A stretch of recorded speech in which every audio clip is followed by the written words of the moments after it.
पश्चिम Asia संघर्ष के बीच वैकल्पिक बंदरगाहों पर विचार कर रही सरकार। पश्चिम एशिया में इजराइल विवाद के कारण उपजे संकट के बावजूद भारत में एलपीजी, पीएनजी और सीएनजी की 100% सप्लाई सुनिश्चित कर दी गई है। पेट्रोलियम और कपड़ा मंत्रालय ने बताया कि देश में ईंधन का पर्याप्त स्टॉक है और पैनिक बाइंग की जरूरत नहीं है। व्यापार को सुचारू रूप से रखने के लिए सरकार जद्दा जैसे वैकल्पिक बंदरगाहों पर विचार कर रही है।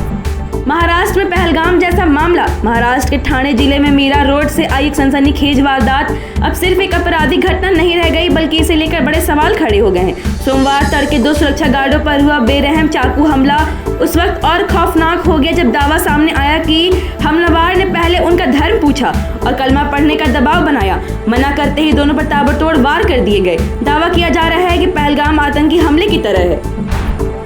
मीरा रोड चाकू कांड पर भड़के फडणवीस। मीरा रोड चाकू हमले की जांच अब लोन वुल्फ एंगल पर पहुंच गई है। मुख्यमंत्री देवेंद्र फडणवीस ने कहा कि आरोपी के घर संदिग्ध सामग्री मिली है और वह कथित रूप से कट्टर विचारों से प्रभावित था। उन्होंने यह भी बताया कि शुरुआती जांच में सामने आया कि आरोपी की सोच जिहाद के नाम पर हिंदू धर्म को निशाना बनाने की ओर झुकी हुई थी।